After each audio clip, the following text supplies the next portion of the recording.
موقعی که شیمی درمانی انجام میدم دچار راش شدم، حالا باید چیکار کنم؟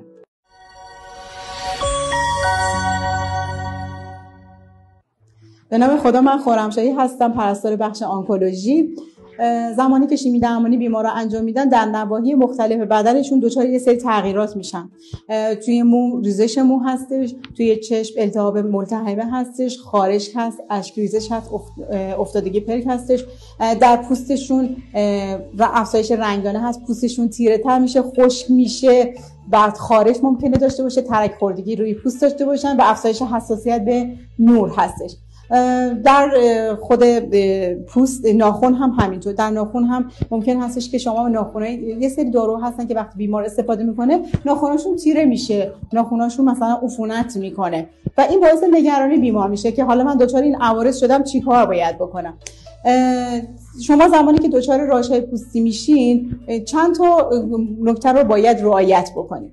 یک، شما دچار ریزش مو شدید. ریزش مو، خب پوست سرتون رو باید با ویتامین آ مرطوب نگه دارین. موقعی که میرین توی آفتاب قرار میگیرین از یه دونه کرمی که حداقل SPFش 15% باشه استفاده بکنید. کلاه لبه‌دار بزرگ بپوشید، عینک آفتابی بزنید، دستمال گردن بزنید که گردنتون رو از نور خورشید محافظت بکنید و از دستکش‌های نخی استفاده کنید. زمانی که میرین برای شیمی درمانی ناخناتون رنگش تیره میشه، اصلا نگران نشید. این تغییر رنگی که تو ناخنتون دارین یا ترک خوردگی یا شکنندگی ناخن چیزی هستش که بعد از اینکه شیمی درمانیتون تموم بشه به مرور زمان برمیگرده به روال ساده، یعنی قبلی خودش.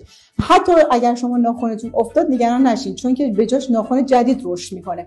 فقط توصیه‌ای که ما بهتون میکنیم اینه که موقعی که تو معرض آفتاب هستین لباس آستین بلند بپوشین، دستکش رخی بپوشین، کلاه لبه‌دار، عینک آفتابی، کرم ضد آفتاب بزنین. کرمای چربی که منافذ پوست رو میپوشونن اصلا استفاده نکنین به خاطر اینکه باعث آکنه میشن و اینکه مانیکور پدیکور نکنین، کفش تنگ نپوشین، ناخناتون رو از ته نگیرین و از کرم‌های مرطوب کننده بعد از هر باری که دستتون رو میشورین استفاده بکنید. حالا یه زمانی هستش که ممکن هستش راش‌هایی که شما در پوستتون ایجاد شده یه چرکی بشه یا عفونی بشه. مثلا بیشترین داروهایی هم که دچار راش میشه بیمار باهاش داروی اربیتوکس و وکتیبیکس هستش که معمولا توی کنسرهای کلون استفاده میشه. البته تو کنسر دیگه هم ممکن استفاده بشه که بیمار دچار راش میشه و این خبر رو به شما بدیم که بیمارهایی که با تزریق وکتیبیکس یا اربیتوکس دچار راش میشن معمولا 65% بهبودیشون نسبت به بقیه افراد بیشتر هست. یعنی خوشحال باشین اگر که روی پوست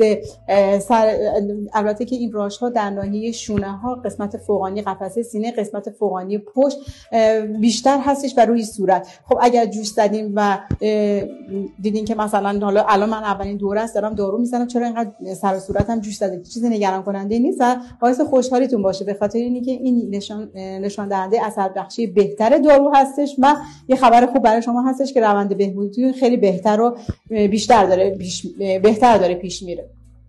و اینکه فقط مراقب باشین زمانی که دارین میخواین در معرض آفتاب قرار بگیرین یه ساعتی باشه که خیلی نور مستقیم خورشید به شما نتابه. یعنی سعی کنین اگر میخواین بیرون برین ساعت 10 صبح تا 4 بعد از ظهر که خورشید حد اکثر نور خورشید تو آسمون هستش اون موقع بیرون از خونه نرین. حالا سعی کنین قبلش برین یا توی بعد از ظهر که نور کمتری هستش بتونین از منزلتون خارج برین و کاراتون رو انجام بدین.